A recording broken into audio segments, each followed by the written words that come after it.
Hello, I'm Paul Unger, editor of PlaceTech. Welcome to another PlaceTech podcast. Today we're going to look at those relationships between VCs, venture capital firms, and their property investment partners, the LPs, the limited partners.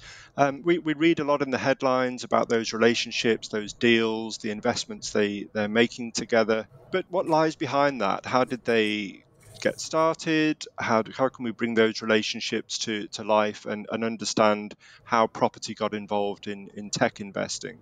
So we're going to start a little series on the podcast, inviting on VC and a property partner each episode to do just that.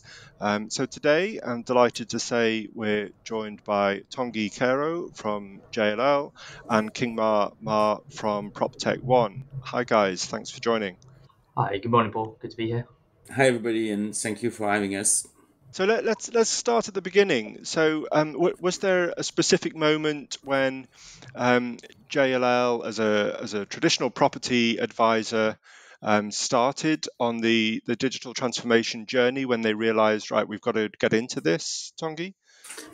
Yeah, I think it was maybe not a starting point, but definitely a turning point, which was when our global CEO, Christian Ulbricht, announced that we're going to embrace the digital transformation for JLL.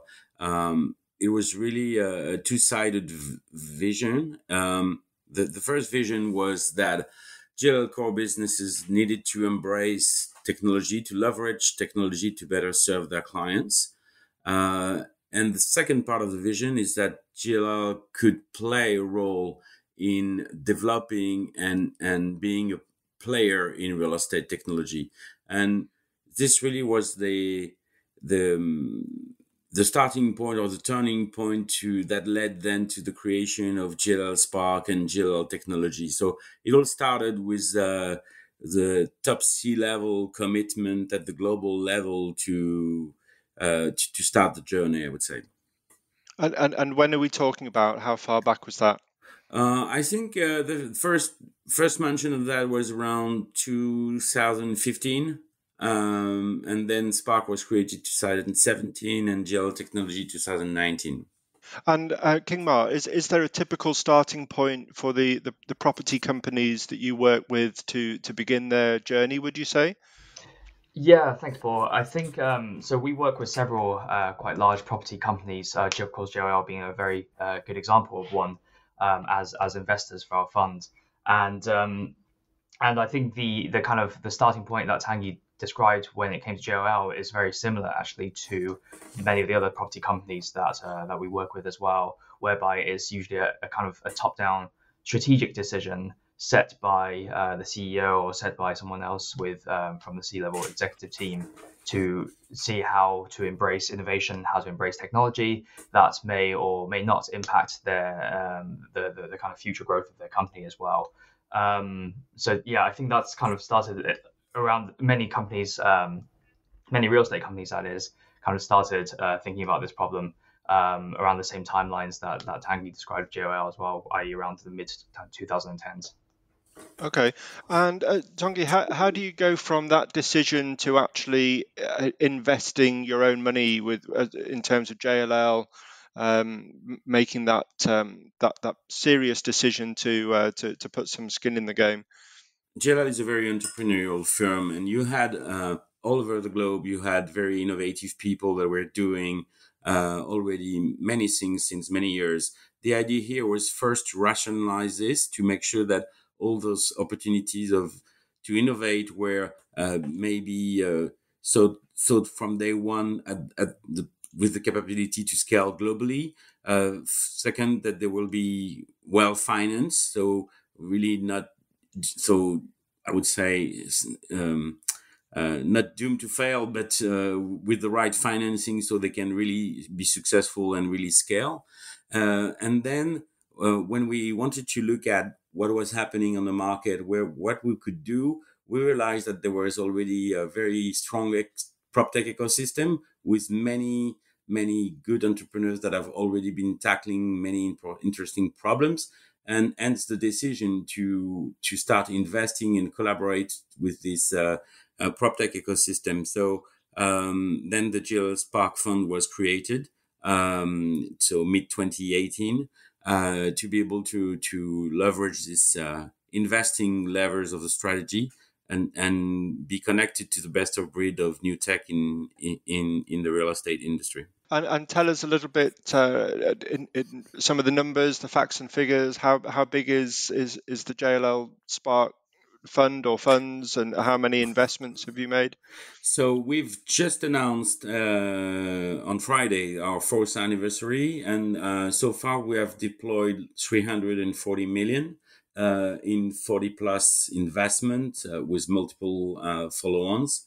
We had two exits, which are Honest Building that was acquired by Procore, and Skyline AI that we acquired. And so, yeah, 40 plus investment.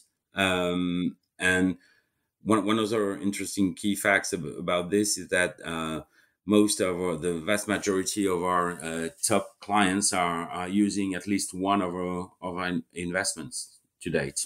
340 million. That's euros. Dollars. Sorry. Dollars. Right. Yeah. Gosh, that's a lot invested in a relatively short space of time. Yeah, we've been busy. We've been busy investing, and we invest globally. So we have investment in all regions. The mass majority has been in the US, but now we're accelerating in Europe, and we've got a couple in APAC as well. Okay, and Kingma Ma, tell me about how the relationship works and how PropTech1 started working with JLL Spark. The PropTech1 kind of main partners it's sitting in Germany, and so I think the relationship between our partners and JLL Technology probably kicked off somewhere in continental Europe. I got more heavily involved once JLL Spark came involved as an LP for our Fund 1 as well, and kind of since then, I think probably the most notable kind of achievement or highlight has been actually JLL Spark participating in an investment round for one of the companies that we as PropTech1 first invested in, called EcoWorks. So we're really glad that JLL Spark kind of participated in a later investment round, which of course we topped up as well. We invested in as well. So I think that's a really good case study of kind of us working together, sharing our due diligence notes, passing on all the contacts that are relevant to JLL Spark in order for them to come to a decision as well. And there's quite a few other companies as well that we share with JLL Spark on a regular basis to have a discussion on whether or not it makes sense for them to invest in, and whether or not it makes sense for us to invest in as well. And what would you say you've learned along the way, both of you, in terms of when you tot up the successes and the failures? What lessons have you learned during your property technology investment experience? For us, it's super important essentially to be able to have very good relationships with lots of different audiences that are involved in the real estate sector in some way or form. So as you know, real estate construction, that's super broad. There's lots of business areas like investments, like asset management, developments, construction, lending, just to kind of give a few very high level examples as well. And the same is true in PropTech as well. The terminology, the definition is quite loosely defined, as any technology that impacts the built world. And so any of those areas that I just listed, and many more which I didn't, if there's a technology that improves the efficiency of getting those jobs done, that enables whatever the provider is to build a very successful business, is a very relevant investment opportunity for us. However, what's really important, and this is why I'd like to really emphasize the relationship we have with JLL Spark, as well as many of our other LPs as well, it's very important for us to have regular touch points with these companies so that we can get a better understanding of, firstly, what's the kind of state of play when it comes to technology, especially digitalization technologies, I would say, that they see or they, in fact, might use as well. So many startups come to us, on a very regular basis, saying, we're building, let's say, the next digital platform to facilitate transactions, or to facilitate the closing process of a real estate deal, or to, I don't know, to help property managers or asset managers see all their assets under in kind of one screen and aggregate and collect a lot of information, relevant to those assets as well. Wonderful, thank you. And Tanguy, any lessons learned over the last couple of years?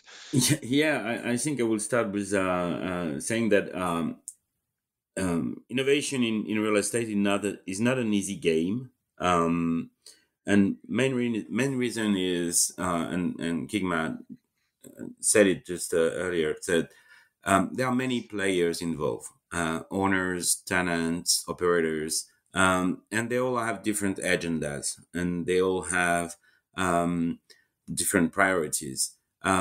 So to align those players and make sure that innovation can be deployed, new technology can be deployed at scale. It's not an easy game, and so that's why I believe it. You have seen maybe more progress on the new build than you have seen on the existing stock, and the biggest challenge is on the existing stock. So not an easy game. This is for the, I would say, not good news, but I think the also better news is that I think that the industry is reaching a kind of maturity, and compared to where we were in 2019, 17, when I started working with the PropTech ecosystem, is that at many of our clients level and we have no people that are able to engage with startups, with new technology, that are able to pilot them, that are able to deploy them and to scale them if the pilot is successful. So we are maybe in a place where we're going to enter the early majority adoption. At least in the most mature markets, like London or big US or big European cities. So yeah, we were slowly getting there, but sales cycles are still so very long. But at least there is there is new skill in the industry that are really tackling this problem. So I'm kind of optimistic. The only thing I would say is that this is true for really the true driver or technology adoption, and there is really a big difference. And in the new economic context, we're going to see an even bigger difference between what is a must-have, like tackling sustainability, the future of work, or being able to master your cost, or to improve your bottom line. So this will be the main driver that I must have. For the rest, I think the rest will suffer, but I can clearly see a good path for the three main drivers. And that's because of some of the headwinds, the negative forces that are coming in the economy from the runaway inflation that we've got, and some of the supply chain issues, the war in Ukraine, etc. Yeah, the environment has changed. The VC world has changed. So the financing for the startups is really in a different place compared to where it was 6 months ago. And we really advise our portfolio company, as any startup, to really pilot their runway, so they have an extended runway, maybe for 24 months now. And it's because of all of this. So we are in a more difficult place now due to the economic uncertainties. But I think on the core of what the real estate industry has to perform, we will still see ongoing adoption of technology. Another example on sustainability is that it will be fueled by regulation. So people will have to embrace new regulation or to comply to new regulation, and you won't be able to do it at scale and to do it on time if you don't leverage technology. I think when Kingma mentioned EcoWorks earlier, when we looked at the current rate of energy retrofit, I think it would take 500 years to tackle even like Germany only. So we will need new technology to be able to comply with the new regulation that are coming our way. Yeah, absolutely. The carrot and the stick with the regulation is fascinating to watch how that's unfolding and how some of the institutions are responding and getting themselves in order. And you mentioned there, Tanguy, at the start of the last answer about um, how real estate companies organize themselves and having the right people to spot opportunities when it comes to tech. Talk to us about JLL itself and some of the processes within a large organization like that. How do you manage the innovation? How is it? What's the sort of corporate structure and approach to this challenge? So we have created in 2019 JLL Technologies, which is the business unit that regroups all the technology at JLL, the one serving the core business and the one developing new technology products or solutions. And within that group, we've got several teams that are, as I was saying, leveraging the various strategic levers that we have. So some are building products, some are in charge of partnerships, some are looking for acquisition. We've recently made some acquisition of the acquisition of Building Engines and Hunk on the property management field.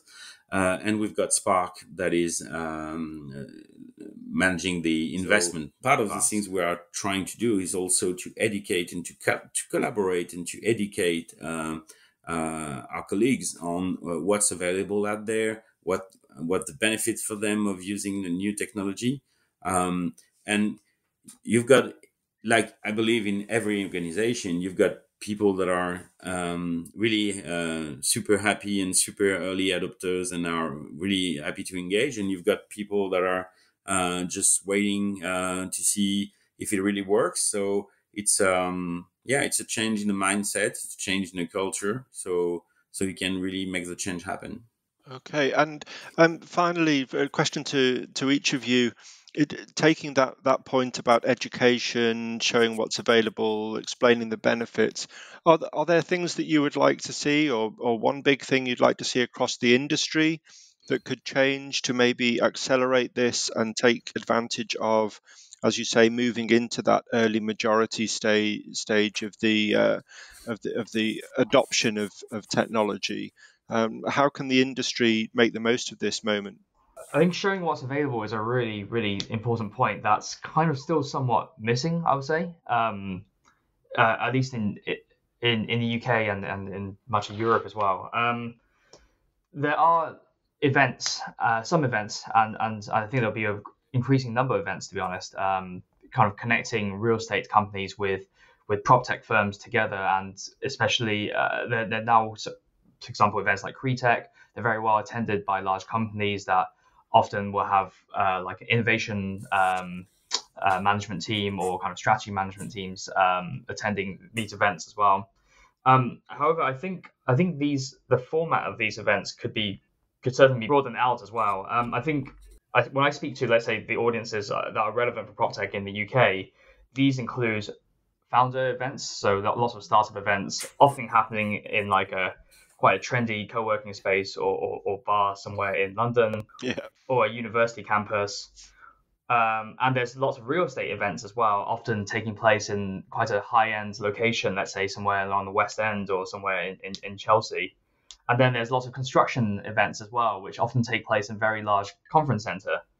And ironically, actually, the kind of the audiences that attend these three events actually need to kind of get together into a shared space. But the overlap between these three areas is actually quite limited, I would say. So what I'm trying to say by that is that there's actually lots and lots of really, really cool technology companies that pitch essentially to the startup events. And there you will see some VCs, but mostly other startup founders or people looking to get involved in startups. And often they might even be university students themselves. But what you will very, very, very rarely find, if find at all, are people coming from the real estate or construction industries. Similarly, with the kind of prop tech events and the construction tech events, often you get quite well established by this time, like technology companies that have obviously therefore a larger budget. to spend on the event marketing, be able to send out some team of represent the company and branding. But these are maybe it's the messaging, I don't know, but there's something about it that doesn't attract, let's say, the much broader range of like exciting fintech founders that are related to prop tech or just university spin-outs, founders, people with PhDs who are looking to build, who are already building, I should say, interesting technologies for climate tech within real estate or for artificial intelligence within real estate as well. And so so as a result, my fear is that without kind of fresh ideas and new people meeting in the right space, then these three kind of types of audiences could stagnate, because essentially what you might see as a kind of attendee is just the same solutions coming again and again, particularly in the real estate world and particularly in the construction world as well. And I do think that there's that kind of space for promoting essentially founders, of which there are so many across, let's just say, London and Berlin as two example ecosystems. Of course, there's lots more across Europe, to actually be able to attend and to actually showcase like their idea, their prototype, their solution, whatever stage they're on as well, and get really constructive feedback. Yeah, arguably there's too many tech companies for property and construction people to get their heads round. Yep. It can be a very daunting, very vast sort of landscape and confusing with all these different thousands of tech names. And yeah, it's interesting. I often go to those shows and there's a great buzz and see some great people hear amazing ideas, but they, as you say, there's a lack of property professionals there. There's a lot of vendors, a lot of investors. Tanguy, would you agree with what you've heard there? What needs to happen is two things. I think the big real estate players and the big occupiers, whether it's offices or retail or hospitality or logistic, they need to all come up with a strategy. Because you can be overwhelmed overwhelmed by the number of new technology out there. It's also because you don't really know what you're looking for, and so I think the first step is, and I think we are getting there, that everybody start to have a view on what they want to achieve, and so then it's clearer to navigate the landscape. And the second thing I think needs to happen is collaboration between the players. So as I was mentioning, part of the complexity of tech adoption is around having owners, operators, tenants in the mix. And so this is where the collaboration needs to happen, and in a more partnership way. So we can really have a view on where you want to achieve. The number of time I've heard, oh, this would be great, but this won't work in a service charge. Or the number of time I say this could work, but we need to empty the building first. So all those kind of things, and the real estate timing and the timing for innovation of real estate requires more collaboration between the players, and this is, I believe, will be the key to really fasten the tech adoption. Okay, and yet we're doing something right, because you say there's a lot more of adoption. It's pretty mainstream. We're maybe moving into the early majority phase, as you called it. So where is that adoption coming from? If it's not from property attending the shows, etc., and or seeing enough founders showcased, as you've both said, where is the adoption coming from, do you think, Tanguy? Well, there are many players that are promoting new technology to the real estate players. So you've got VCs, as Kingma Ma says, he's got a lot of connection with his LPs, and what he's doing is helping vetting what is a solution, if the solution is robust, if the solution is really solving the pain point and will have the ROI they claim they will have. But you've got also accelerators, you've got consultants, you've got a lot of players and that are also vetting and translating the PropTech ecosystem for for the real estate players. So there is a group here, and I think it's needed, because we mentioned that skills were super important to be able to embrace new technology, and sometimes you don't have the time, or real estate players cannot completely bring in-house enough skilled people, so they need to rely on consultant, on supplier that can help them. You can't completely outsource innovation. I think it's impossible. You need internal people to translate, but you can clearly leverage suppliers out there that are here to help you in your journey. Yeah, absolutely. And that translation, the showcasing, showing what's available, the benefits, and hopefully something that the media and people like ourselves at PlaceTech have a role to do as well. And we've been doing that for several years. And I think the property stories now are emerging, that people maybe have more confidence to share what they're doing. And maybe it all felt a bit too risky and experimental a few years ago, and they needed time to see the data, to see the results.